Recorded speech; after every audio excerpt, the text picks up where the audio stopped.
So we're live. Welcome everyone to Bridging Energy Innovation, Japan and Israel. My name is Cody. I'm one of the co-founders of Ignite the Spark. First, I would like to thank everyone from all over the world who has joined this call today. We'll be sharing afterwards with you kind of the map of everyone that is registered from all over the world. We range from Japan to Australia to China to Israel, all through Europe, all the way through the western seaboard of the US. So we have people from all over the world interested in energy innovation. This is what excites me. In today's event, we're going to be talking just exactly how innovation between Japan and Israel can be the focal point of these two communities, and energy being that community. With Ignite the Spark is a grassroots organization that was founded almost over 2 years ago. With Ignite the Spark, we found the need to get everyone together, get everyone in the same room, start this dialogue. What is energy tech? Is it part of clean tech? Is it not part of clean tech? Is it part of climate tech? There's a lot of information. We found that we needed to make sure that energy was a focal point of having clean, renewable energy and green resources. At the end of the day, we hit COVID-19. Most of our events were online. We do most of our growth through domestic partnerships and international partnerships. And so that means you have to get people in a room. What happened today is something beautiful. We basically found our sister in Energy Tech Meetup. They're based in Tokyo. They're another community, very similar.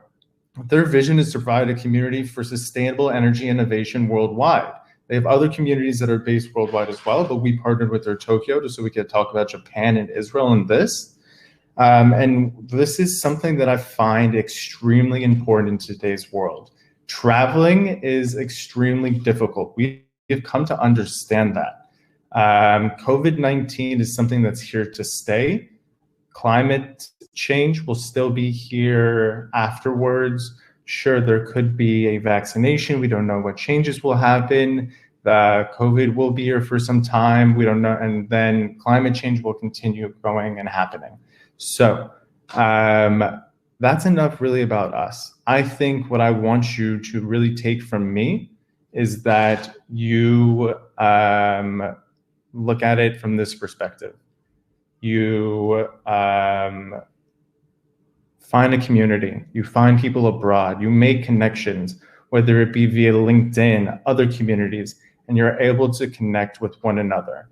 So with that being said, I would like to introduce the Economic Trade Mission to Japan, the Israel attaché, Daniel Kolbar, to come up and share his screen. Daniel, if you're here with us, so just give us one moment as we have Daniel come up right now.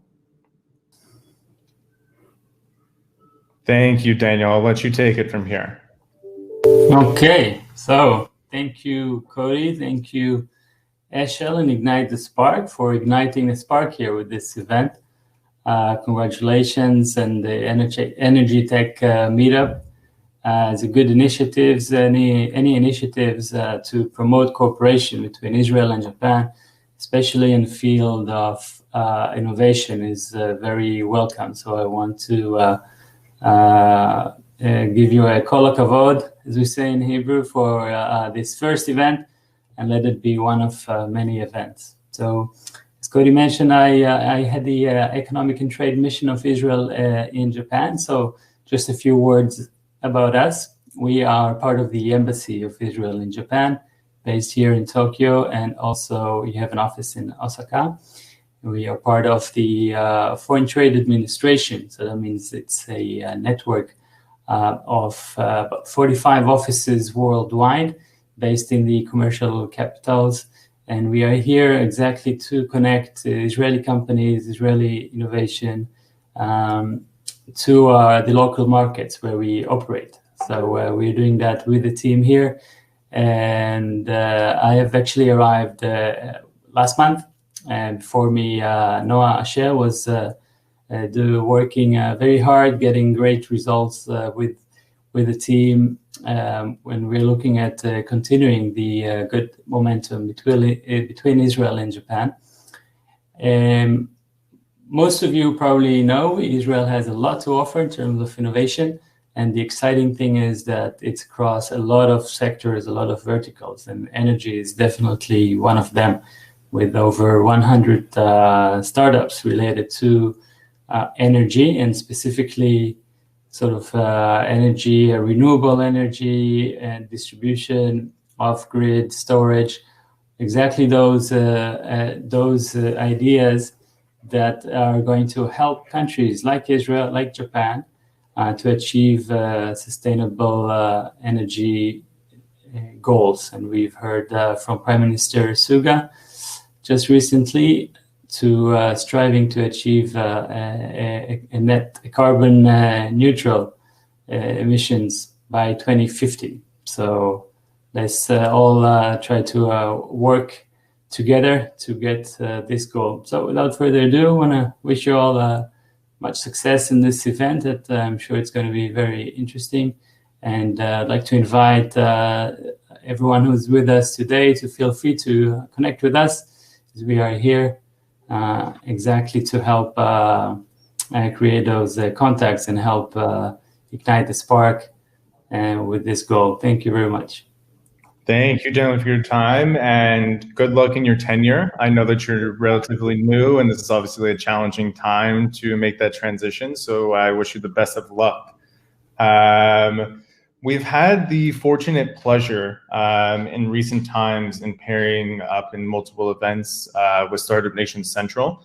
And we can send this to everyone afterwards. We have an energy tech landscape map of the Israeli ecosystem, which is the first time that we've had a fully comprehensive map.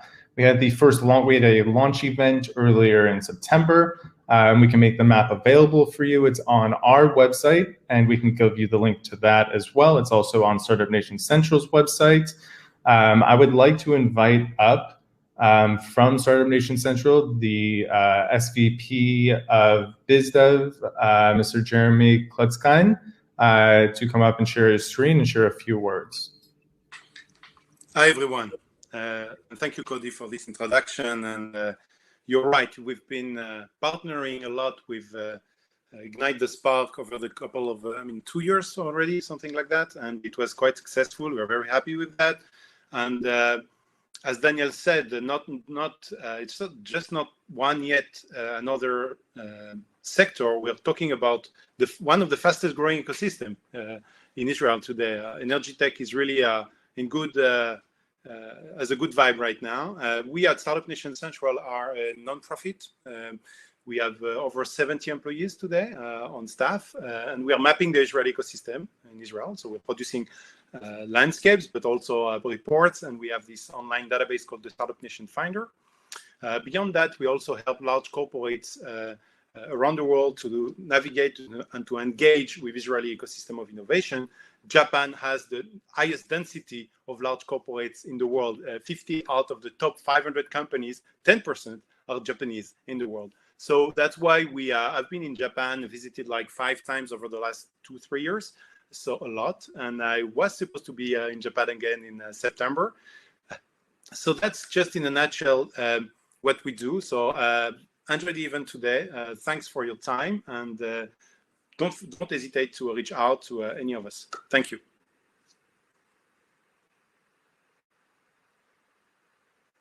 As I come back on, Jeremy, thank you so much. I appreciate it. I actually pulled up the map just so we could get a quick glimpse of it, just so you can all see of kind of what we did with this. So it's fully interactive. It's the most comprehensive ecosystem map that Israel has put out for energy tech.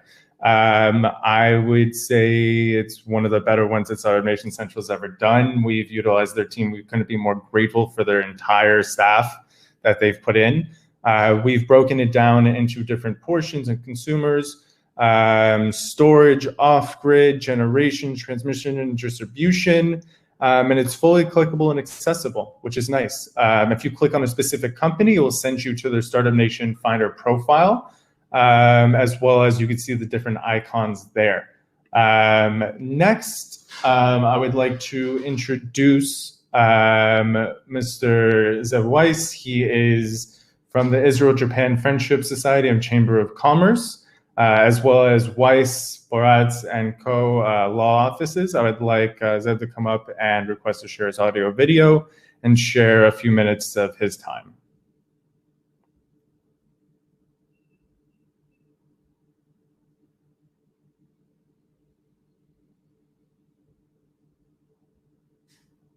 Maybe while we wait, if he's having some technical difficulties, we could ask Dan Schulman of Schulman Advisories to come up and fill in right here. So Dan, I'm going to pull you up right here and have you go.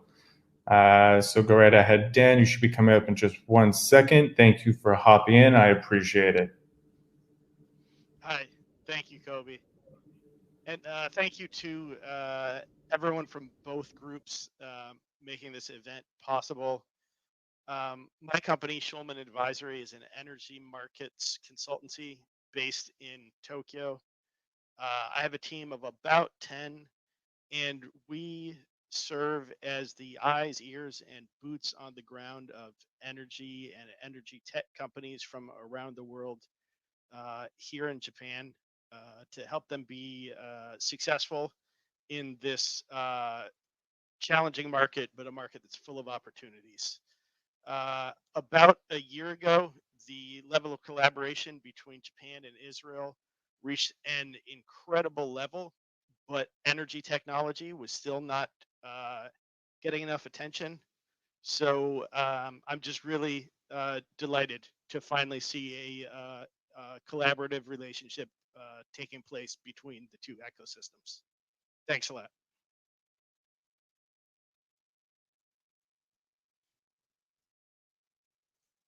So I'm going to hop back in. And Dan, I appreciate it. And also, you gave that talk on the 20th. We will make in the event chat the recording of the kind of overlay that you gave, or overview, excuse me, the overview of the entire sector. So I'm going to see if we can maybe get Zev back on. If not, if he's having some technical difficulties, then what I would like to maybe do is have Amanda come up on screen to kind of talk a little bit more about ETM, as well as and what they do, and then also introduce all the panelists. Hi, Cody. Thank you. Can you hear me well? I think it should be fine. So hi, everyone. I'm Amanda. Hey, you're all good, by the way. You're all good. We can hear you fine. Okay, good. Hi, everyone. Thank you for joining. I'm Amanda from Energy Tech Meetup, or ETM. I'm one of the co-founders. And yeah, I'd first like to just say thank you to Ignite the Spark and all the speakers and panelists and startups that are speaking today. And we're very, very happy to collaborate with Ignite the Spark on this event. And just a bit more about Energy Tech Meetup. So ETM's mission is basically to support and accelerate energy innovation. And we try to do this through local communities. So local means we have local communities with a local focus and networking, but also with kind of global awareness and connectivity. And we do this by having communities both in Tokyo. So we started in Tokyo, but also we also have communities in Vienna and in Berlin and in Amsterdam. So yeah, and we're looking to grow as well. So if you're interested, please let me know. And I also shared our Facebook in the group, in the kind of event chat, if you're interested to follow us there. We also have LinkedIn and Pinterest. And so the panel discussion today really is at the core of what ETM is trying to do, which is highlight how we can accelerate innovation through collaboration and especially diversity. So bringing different kinds of people and different kinds of expertise and different nationalities and countries together. So let's jump straight into the panel discussion. Can I ask all the panelists to share their video and audio?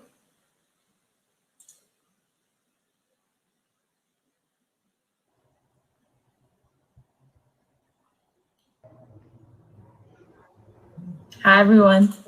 So yeah, let's hello? Hello. Good. So first of all, I'd like to just briefly introduce the panelists we have here today. We have Dia.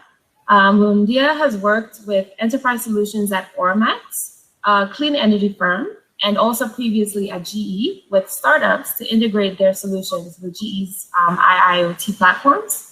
And now he serves as CTO of Sompo's digital lab in Tel Aviv. We have Hiroyoshi Iwata. Iwata-san has worked for a Japanese plant engineering and construction company, and now he is a VC in Global Brain in Japan, in charge of startup investments in energy and environment fields. He is actually also the head of Japanese communications of Energy Tech Meetup, so it's nice to see someone from our community on the panel. We also have, last but not least, Mitsuaki Yasuoka-san. Yasuoka-san is a senior manager of overseas business development at TEPCO, Tokyo Electric Power Company, Power Grid, or TEPCO PG. He also operates Green Tech Labs, which basically aims to accelerate collaboration and increase startups to change the energy sector in Japan specifically. So a warm welcome to everyone. I'd like to start off with Tia. So could you please introduce yourself and your work at Sompo Digital Lab, and how does energy come into this picture? Sure, thank you. I'm really honored to be here. So as Amanda said, I'm now acting as the CTO of Sompo's Digital Lab in Tel Aviv. And for those of you who don't know, those of you who are not Japanese, so Sompo is a global Japanese global insurance company with 30 plus countries in presence. Major subsidiaries outside of Japan are in the US, Brazil, Turkey, UK, and many countries in Southeast Asia. And it covers all the major insurance products that you can think of. Our lab, together with two other labs, one in Tokyo and one in Silicon Valley, our main goal is, we have actually two main goals. Is first to bring innovation internally into the insurance processes, serving our business units, and to deliver better experience for our customers, and to improve the efficiencies of the insurance processes. But also, and maybe more importantly, is to create a new business for Sompo. As our Group CEO Sakurada-san said, we want people to think that Sompo used to be an insurance company, and it's all under the mission statement of safety, security, and health for our customers.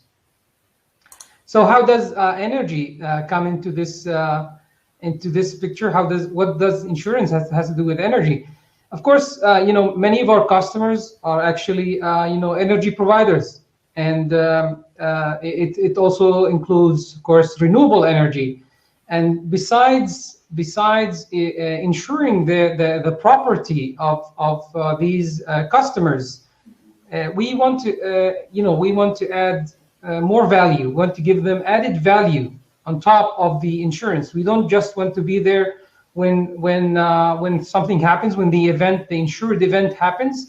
We want to be with them along the way before that happens, and be in touch with them, offering additional services. And these additional services usually can come or could be achieved by a collaboration with startups that can provide these added values to these customers.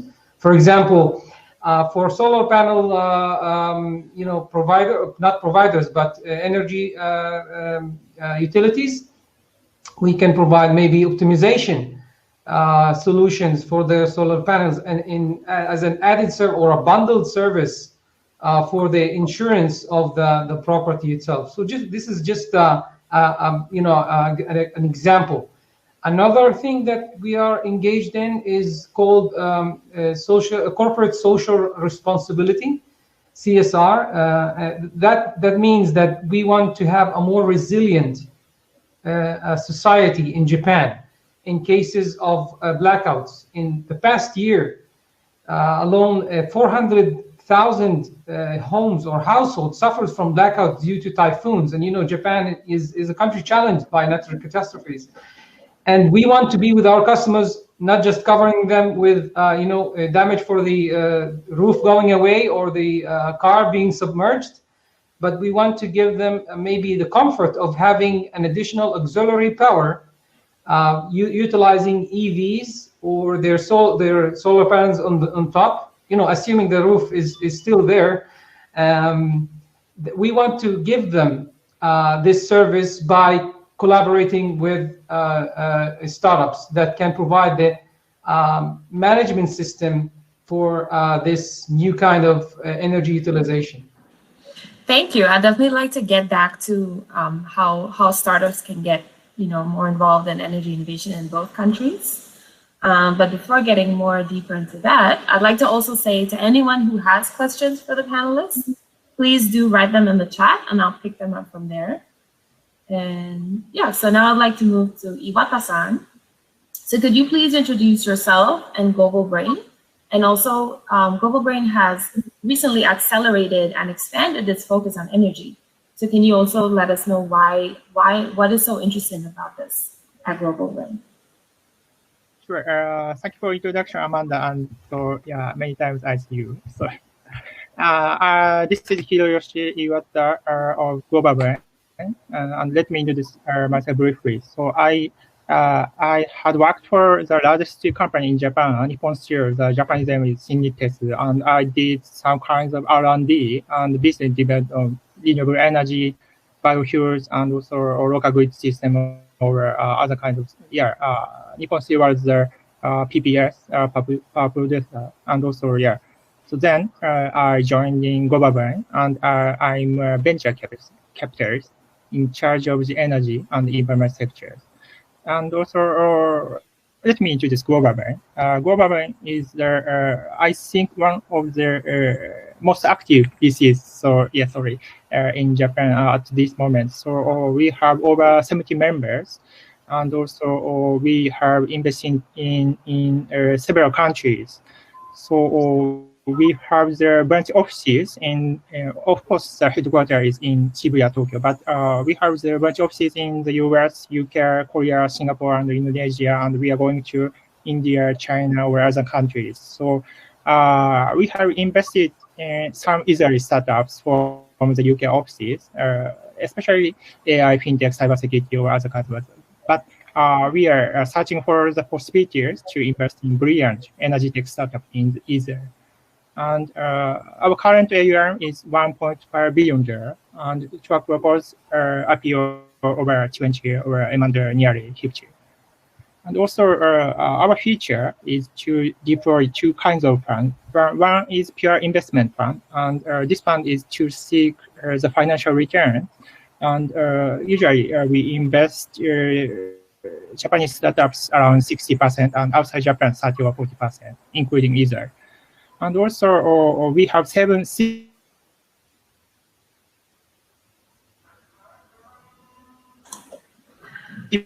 I'm sorry, Iwata-san, you got VC disconnected. Okay.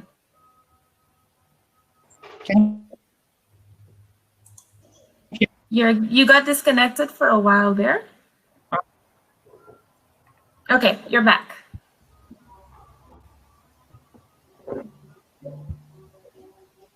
Is it okay, Amanda? Yes, now we can hear you. Okay. Let me continue. And so your question is why Global Brain focused on energy sector, right? And why has it recently been accelerated, like focus on energy? So one is Global Brain has been searching for the chances to invest in Japanese energy techs, but this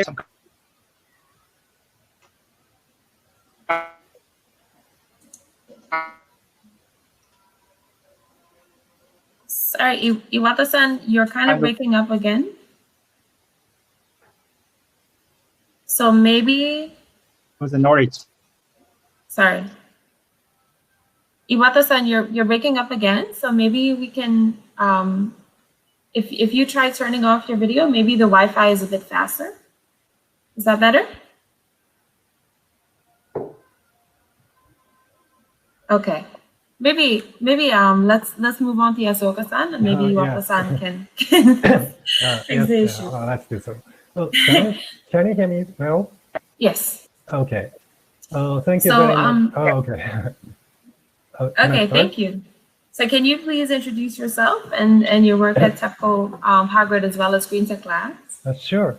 First of all, thank you very much for having me here. So my name is Mitsuaki Yasuoka, Senior Manager of Global Business Team in TEPCO Power Grid. TEPCO, for those of you who don't know, TEPCO is a Tokyo Electric Power Company, which used to be a vertically integrated electric utility. And currently, this year, electric system reform has been performed, and the transmission distribution body was legally unbundled. So our company, TEPCO Power Grid, Power Grid sector is only regulated country. This is the current situation in Japan. And I also operate the Green Tech Labs, which is a community, community activity in the energy and the environmental sector. And so the reason why I operate this community is that the energy sector is very, traditionally energy sector is very conservative, and the information is close to the large corporations, and the information liquidity is not very good. So that is why I wanted to reach out to a very passionate person in large corporations as well as the startups or startups in Japan, and just like to connect the passionate person to each other, and just like to create some innovative things like like to build a very innovative project.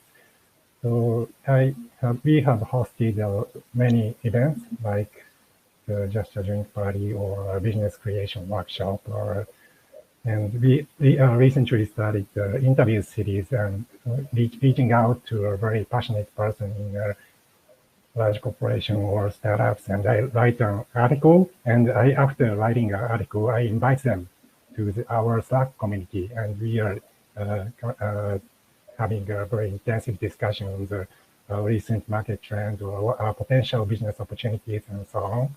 So this is a part of the activity we are doing. And I think Green Tech Lab is a very good entry point if you are trying to get into the Japanese market, because we have a lot of passionate persons across energy and environmental sectors, and the number of passionate people are increasing because I reach out to the passionate person in a certain company once in 2 or 3 weeks. So the number of people are expanding. So so that is why, yeah, I would like to collaborate.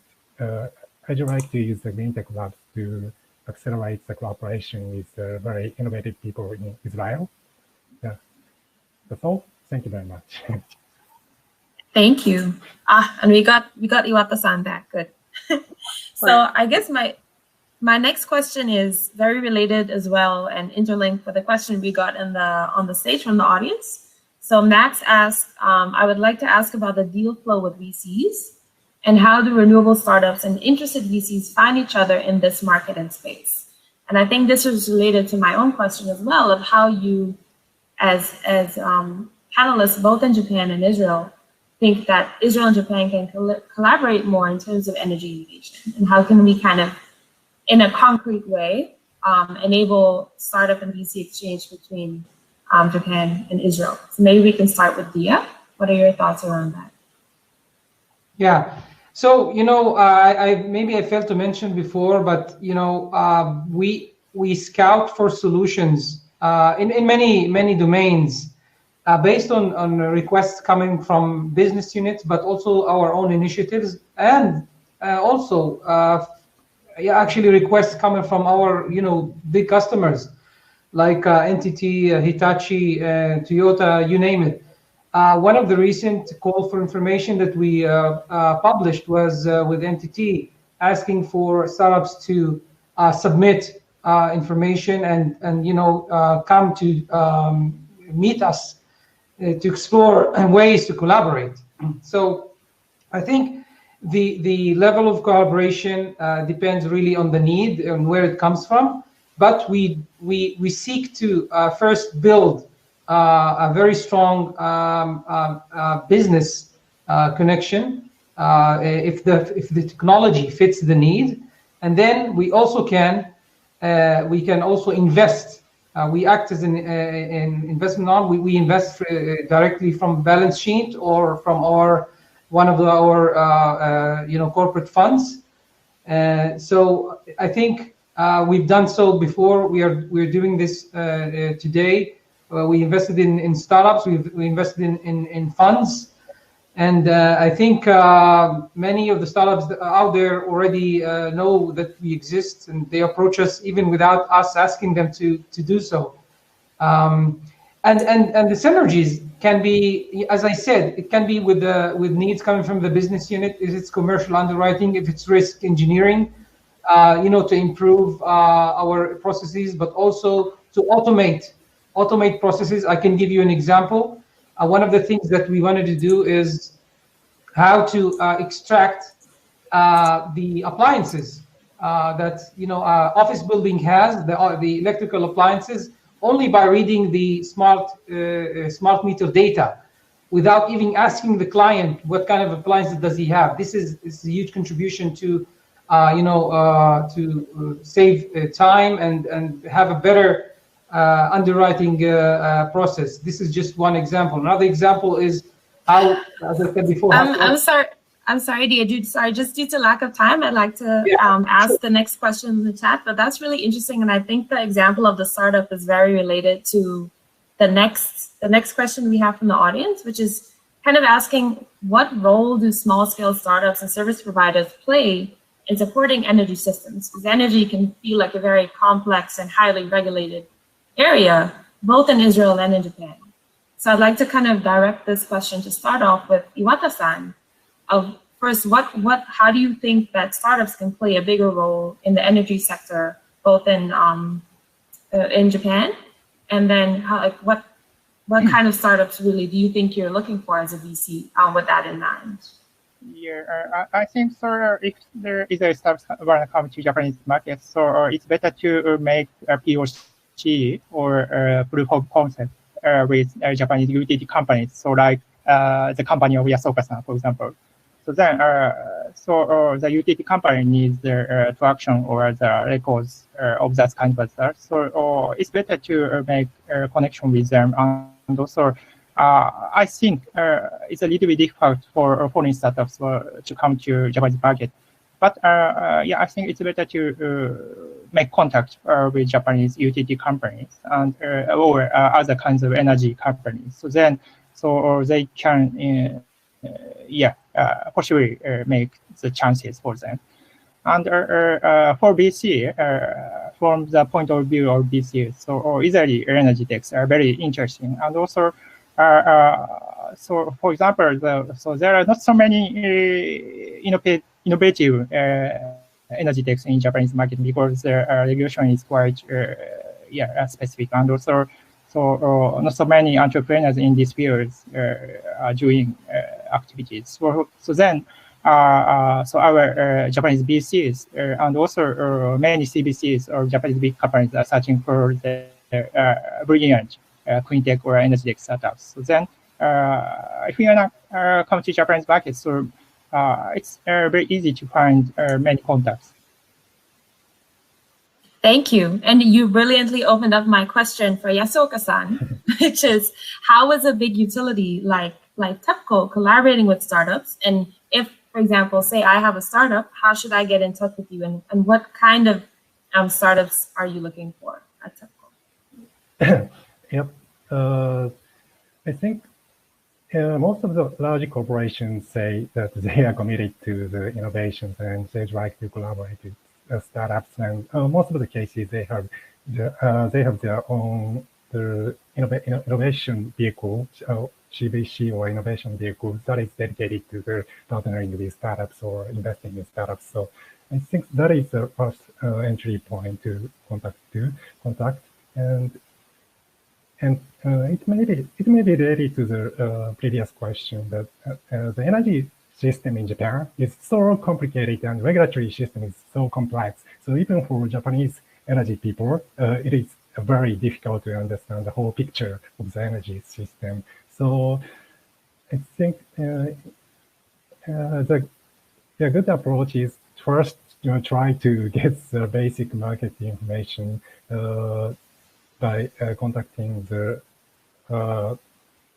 person who is very knowledgeable about the market structure and the regulatory framework. And if you the startups from the other country, startups from the other countries, try to reach out to the innovation team in Japan, and they are not really and they don't really understand the market structure at all. The initial meeting, I saw a lot of cases that the initial meeting was failure because of the lack of understanding of the market structure and the solutions. So anybody thought that the matching will work. So I think the Green Tech Labs can work in order to help such misunderstanding or the deepening the understanding of the market structure and regulatory schemes. So yeah, please reach out to me if you're interested in any part of the energy market in Japan. I'd be happy to help to understand and help and enter into the Japanese market. Thank you so much, Yosoka-san and Dia and Iwata-san, who I believe we lost. But it was really a pleasure having this discussion with you. And I'm sorry I have to cut it now because we need to move on to the startup pitches. But yeah, if anyone is interested in Sampo or Green Tech Labs or also TEPCO, please reach out to the panelists. And I believe someone also asked for the links to Green Tech Labs in the stage chat. So please feel free to correct. paste So that's Amanda, thank you so much for your moderation. Gentlemen, thank you much for the candor. I really do appreciate it. In terms of the platform, there's just a few things I'm going to go over. If you go all the way right to where it says people, you could find everyone and you could start those conversations right now as you're still live here in the stage. Most people, we asked that most people had joined with their LinkedIn, so you'll have their LinkedIn. You could ask them questions, panelists, start the conversation ahead of time. Get to know individuals, reach out to them. This platform, just so you know, will stay open for another 2 days and 23 hours. Even though this event and the networking is only a allotted amount of time, the platform as a whole does not close. We want you to do your due diligence and stay on this platform. Later on, after we have our 4 amazing startups, which you're about to hear from pitch, we're going to do face-to-face networking, which is randomized networking, which I'll come back and tell you more about. And then there's also expo booths. There's still so much more about this platform for you. But I get the pleasure of introducing my co-founder. It's usually one of us on stage, and so we never get the opportunity to introduce one another. So it's a bit strange, but it's an honor to introduce my co-founder, Eshel Lippman.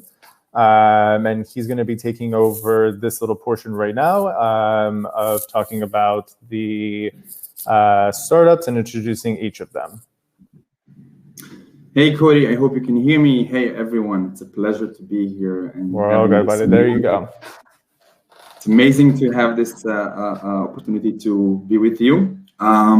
So without further ado, I would like to bring our first speaker, Doron Tamir from Luminescent. If you can share audio and video and perhaps even your screen, that would be amazing.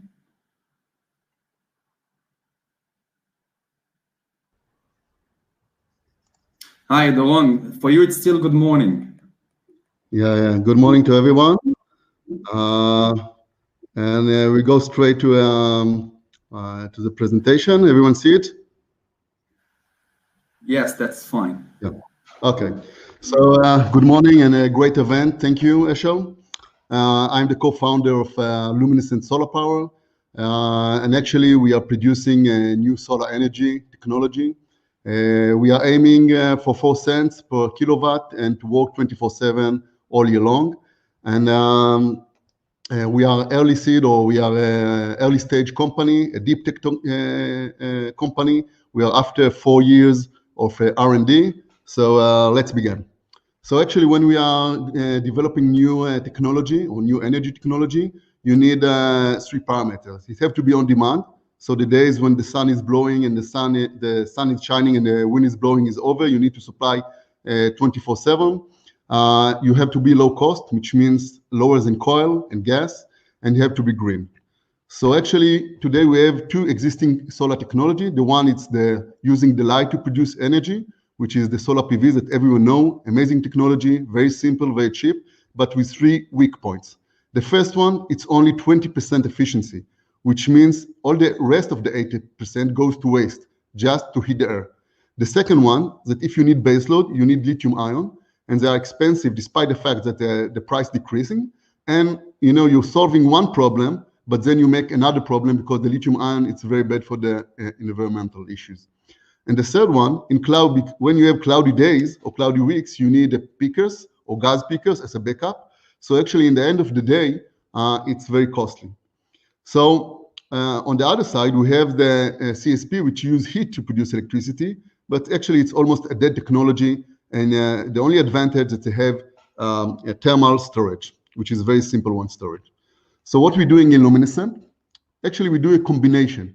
We do the PV, so we have the 20% of the PV, but on the same time, we take the 80% that go to waste, and from this 80%, we're producing also electricity, so we have another 20%.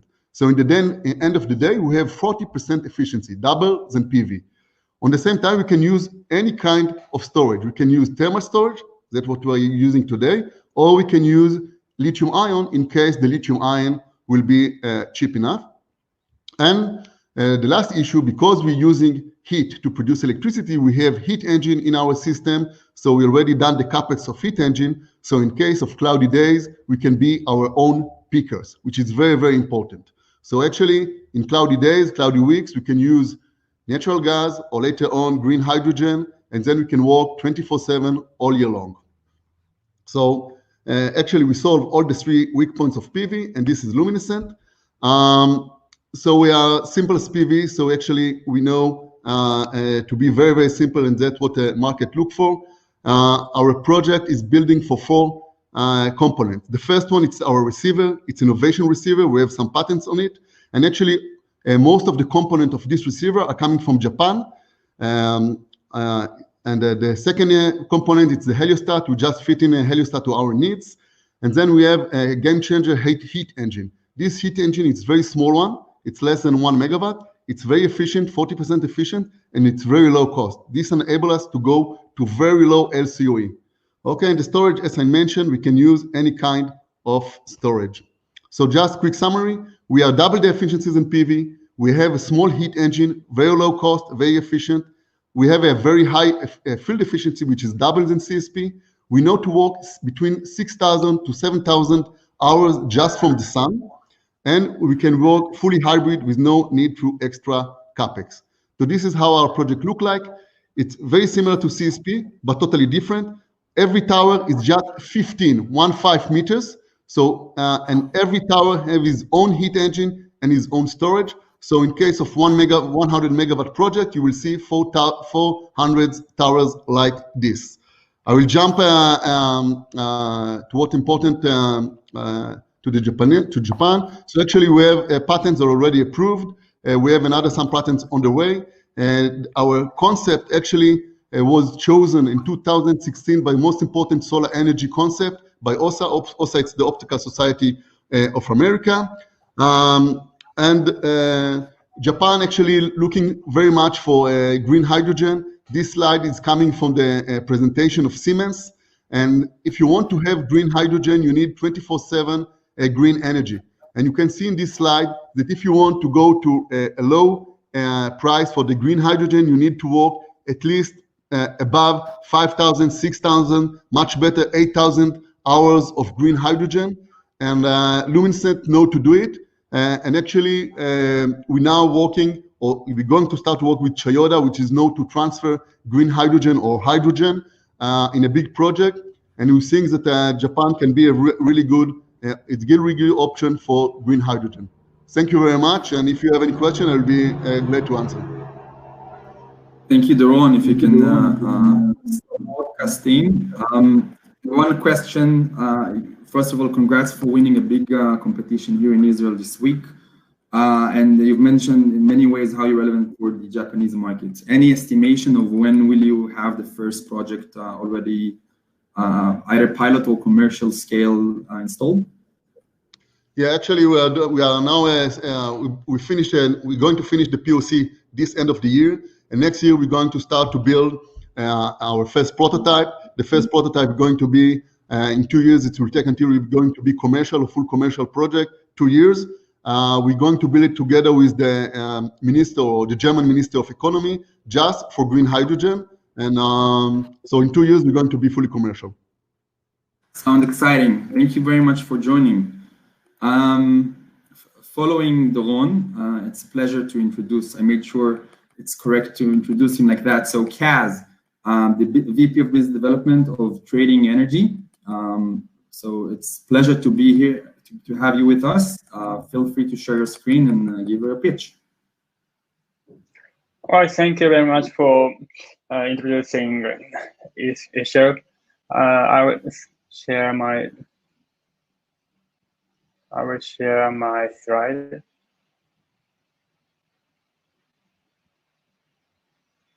Sorry, please.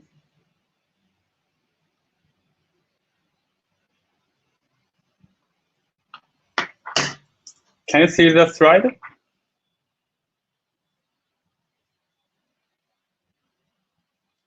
Can you see? Yep, Kaz, all good. We could see it all. All right, thank you.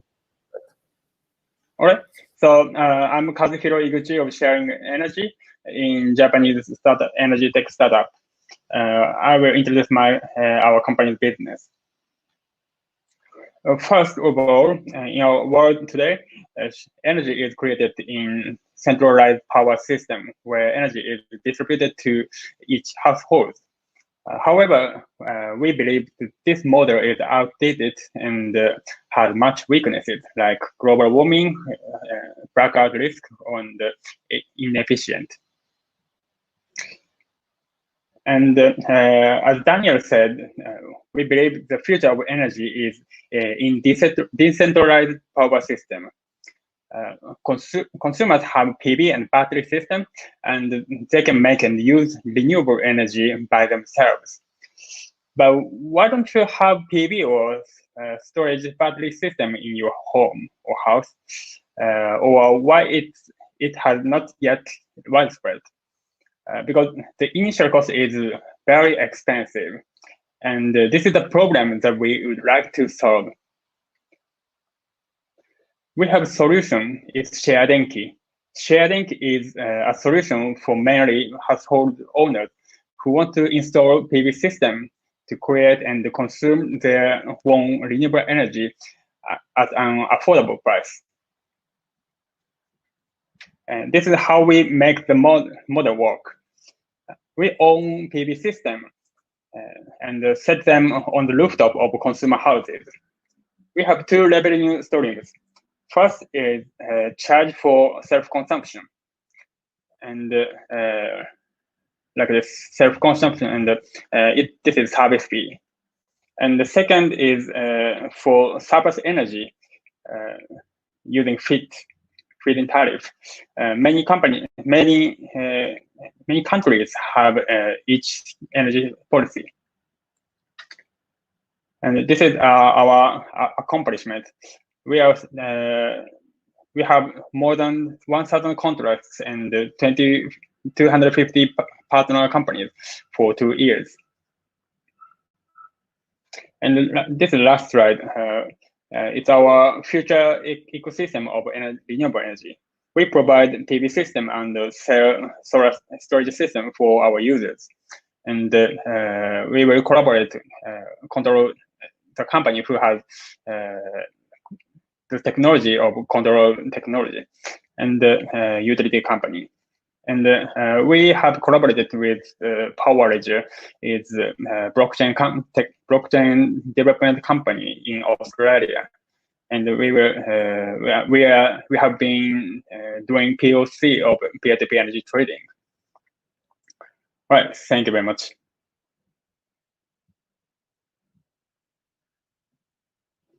Hey, Kaz, thank you very much. A quick question here, actually 2 questions. It's great to see that you collaborate with a lot of exciting companies. PowerLedger is famous for offering a blockchain solution that allows us to trade energy and using tokens to verify those transactions. What I wanted to ask you is, do you need specific kind of metering or change in regulation in order to make your business model more profitable?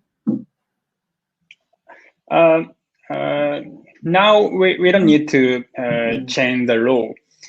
We will commercialize the project peer-to-peer energy trading using to analyze smart meter, and the utility company will buy the surplus energy and they will sell the energy to consumers. It's we don't need to change the law, but it's like virtual peer-to-peer energy trading. But if we want to do real peer-to-peer energy trading, real means there doesn't exist utility company, just consumer and prosumer peer-to-peer, not middleman. So we need to change the law, but the METI will change the law, and we are talking to the topics with Japanese energy community. Perfect. I bet that scaling to other countries will be also a challenge, but if you'll succeed, it will definitely change the way we trade and use energy. And we hope to see you one day in Israel. There are several exciting startups that maybe you can collaborate with that are doing similar things in microgrids. But in the meantime, thank you so much for joining and good luck. Yes, thank you. I hope. Coming next is Nissan. He's the CEO of the company Make My Day. Nissan, it's a pleasure to have you with us. Hi, everyone. Let me share my screen for a second. So I believe you will see my screen. So my name is Nissan from Tel Aviv, and it's funny, but I believe that Nissan brings smile on the faces of the people that are coming from Japan. It was funny when I arrived for a meeting in Nissan headquarters in Tokyo, and the girl in the front desk didn't understand that Nissan is coming to meet Nissan managers. But anyway, let's talk about Make My Day. So what we're doing in Make My Day, we help electric vehicle drivers and electric vehicle fleets to charge the vehicles in a most simple and efficient way.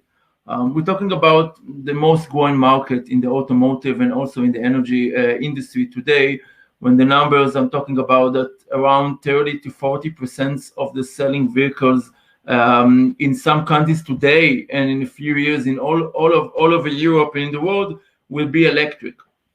So what we're doing in Make My Day, we develop an EV charging optimization, both for the drivers and the fleets that work in a B2B SaaS model.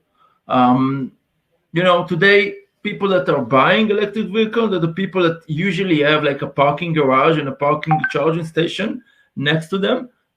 So in the house, so they can actually charge it in the night and start the day with 100%. But what about people that don't have a private garage and charging? So they start the day with 20 or 30% of the EV. And they need to think about when and where to charge the vehicle, to plan the whole day, if the battery will be good enough for make all destinations, and the long time of waiting in the charging station, it's a problem. So there are still lots of problems regarding the charging of electric vehicles. And if you talk about fleets, then these problems is actually double it with not for one vehicle, but with thousands of vehicles. But we see today a trend of many big corporate fleets that shifting to electric vehicles, because in order to reduce the CO2 emissions and also to reduce cost, because electric vehicle is much more cheaper than expensive than a gasoline. And if you double it with thousands of vehicles, it's a huge cost reduction for the fleets. But they're not really prepared to do that. They don't have the tools to do that. And this is what exactly Make My Day is doing. Make My Day using a very unique data about what is the customer, what is the driver's needs and the agenda for the whole day. So we are connecting to the driver calendar, we are connecting to the fleet management software system, we are connecting to the CRM of the fleet, understanding what is the needs of the fleet and the driver. Then we are connecting in real time to the vehicles, getting the battery status in real time, and connecting to the charging station networks in the local area of the drivers and the fleet. And we take all this data, and by using a very unique algorithm and technology, we can actually bring back and provide full solution for the fleets and for the drivers. So for example, if you're a driver, we can tell you exactly when to charge the vehicle. We can book for you the charging station exactly for the time you will arrive.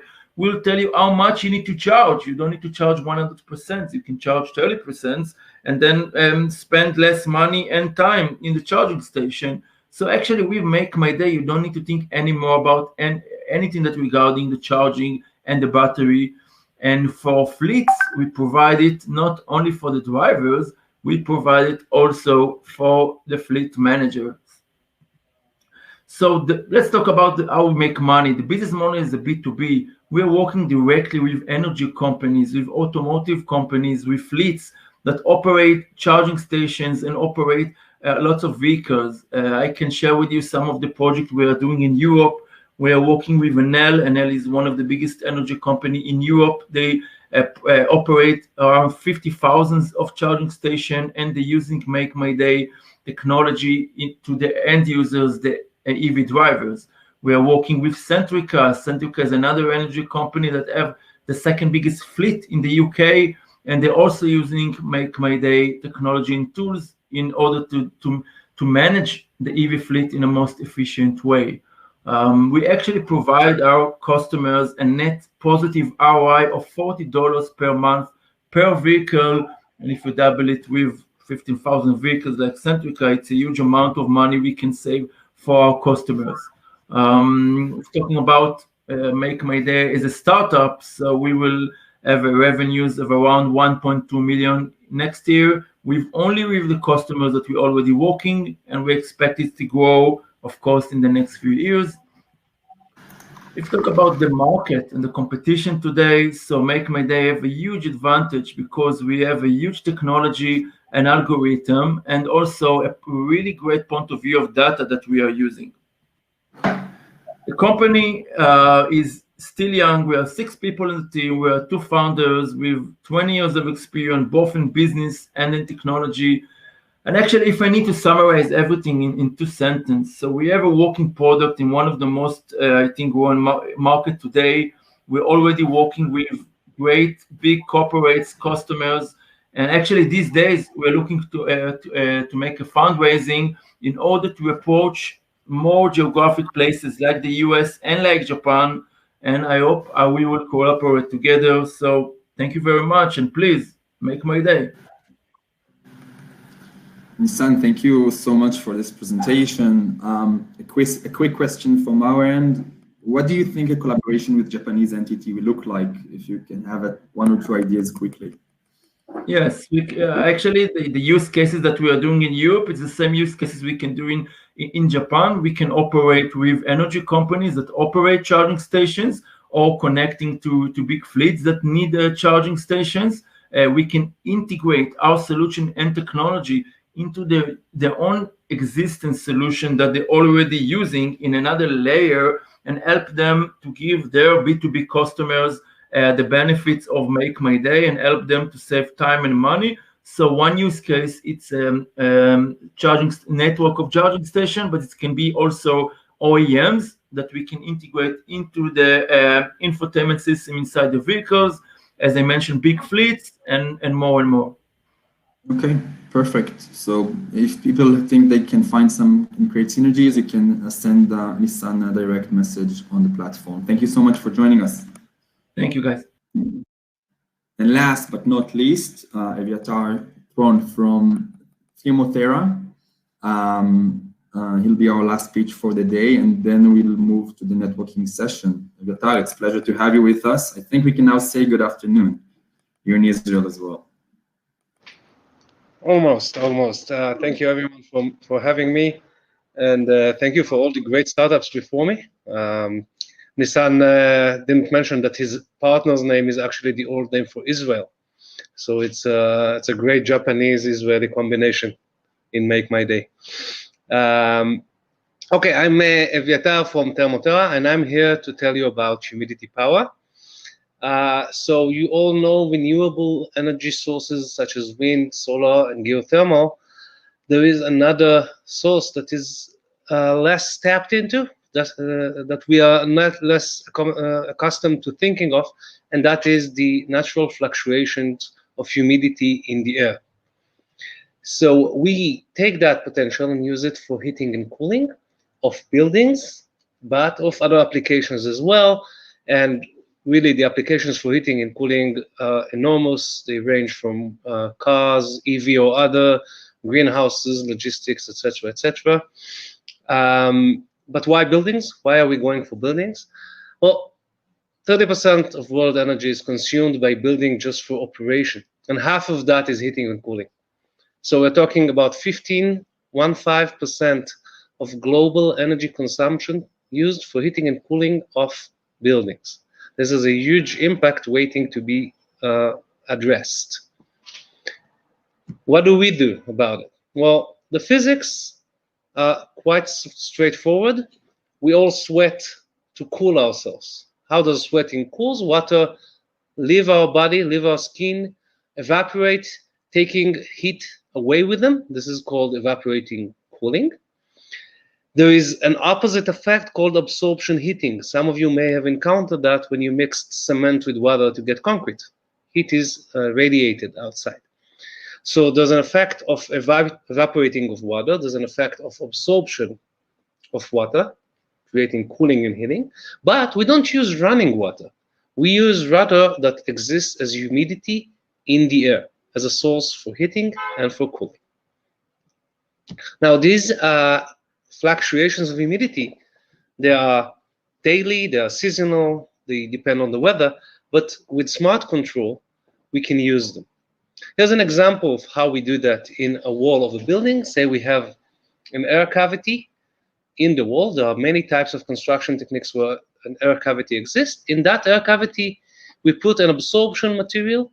There are many such absorption materials that can be used, including from the construction industry. We have actually used existing materials used for insulation and increased their absorption using our techniques.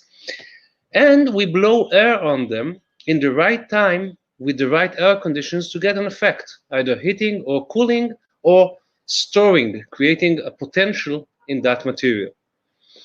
So here are a few examples of how we can use that. Say, for example, during the day when humidity is low, we blow dry air over a material that is soaked with water. Again, it is absorbent, so it's not water running, it's water in a chemical bond in the material.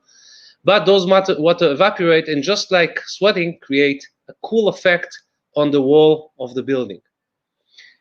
Using nighttime humid air, which we blow in the same direction, we can create absorption heating and heat the wall of the building.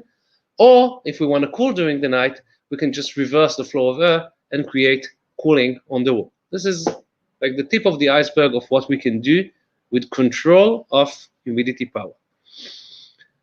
We are going to work with with facade makers and distributors. We're going to use existing channels in the construction industry to coat both existing and renovated building in our materials and create a huge saving in energy.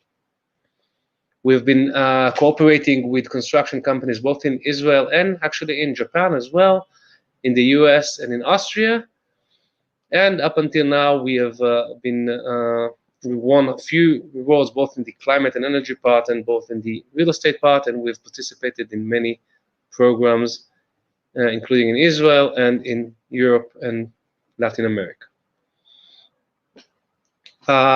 I mentioned that earlier, but heating and cooling actually have many, many different applications. Here's a map of our technology impact, really ranging to all sorts of applications, including an app to humidity as part of thermal comfort, and that creates well-being and better productivity in office space, or today in COVID in our homes. So we are now working on the first level of products, smart walls and smart windows and smart buildings. We will be working on humidity control and smart controllers in the future. I'd be very happy to hear from you.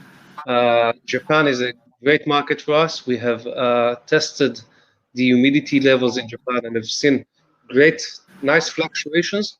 Of course, for us, it seems like humidity is always high, but even in that high, there's fluctuations. And it will be very interesting to work with Japanese companies on solving the energy problems for heating and cooling of buildings. Thank you very much. Thank you, Aviatar, very much. A quick last question before we're going to wrap up this event. Okay, he left, so that's okay. If we can add one of our partners, Mr. Ze'ev Weiss from the Israeli-Japan Chamber of Commerce. If you're here, it would be really great to hear from you and how can companies on both ends can basically collaborate with you. And if perfect. Hi, Ze'ev. Hi. Can you hear me? We can hear you, but we cannot see you. Yes. Hold on.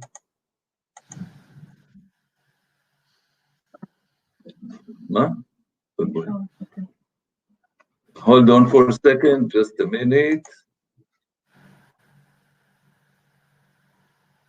I think while Ze'ev is fixing his camera, I think it's a really good opportunity to ask all of the participants. If you have questions, either for the panelists or for the startups, feel free to send them direct messages.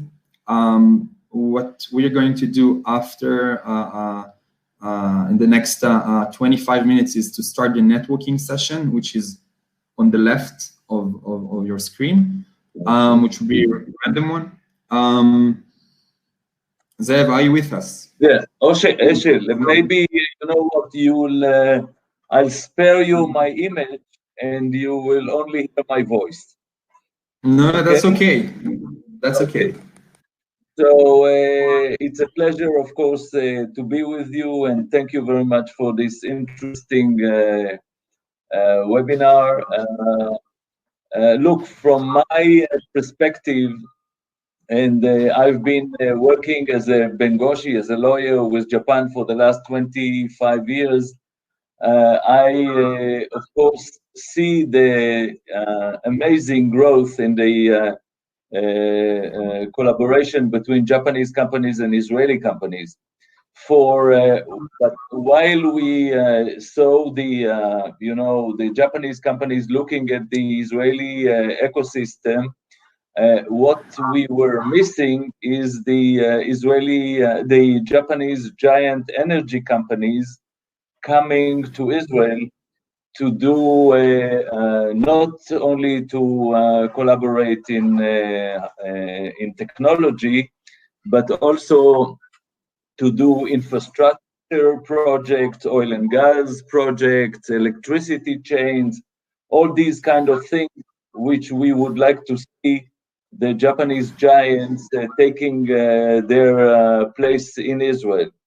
Now, the reason it was not it did not happen was that, to a big extent, the concern of the big Japanese energy giants, because they had tremendous or big projects in the Arab countries around us, and there was a concern for them to work with Israel.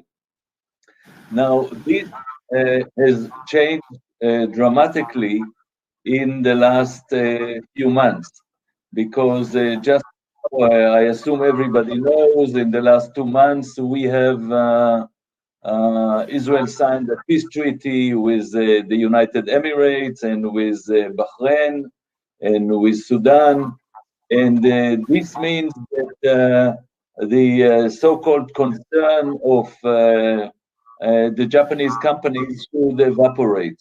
And we really did just this week a webinar between Israeli companies and Japanese companies who are in UAE and Bahrain, to encourage them to come to Israel and do projects, of course, as I said, infrastructure and other, but this will lead, of course, to more extensive projects in technology. So, we definitely look forward for that, and I think that if anyone who's a representative for such a corporate should contact the Chamber of Commerce, and obviously have a lot of focus of energy innovation as well, I guess, right? Of course, Eshel, we at the Chamber, we can help the Japanese energy companies both finding the technology and finding the big tenders and help them participate in the Israeli energy market. Great. Thank you so much, Zev. I would like to ask Cody and Amanda to join me for a final keynote.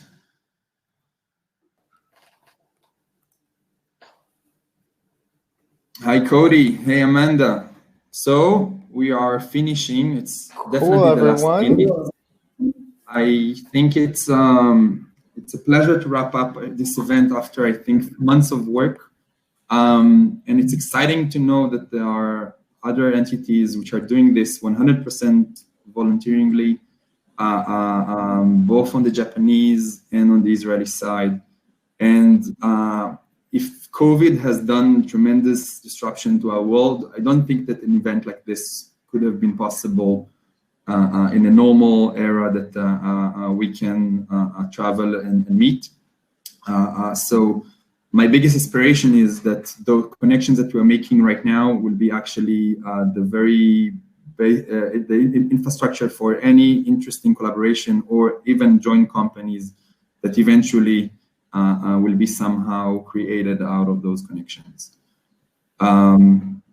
Amanda, any final words before I get into the what to do next about Hopin? Yeah, I'd just like to reemphasize what Eshel just said about connections. So I'd like to, ask everyone to really get in touch and network, because I think that is really where the innovation happens, or the potential for innovation happens.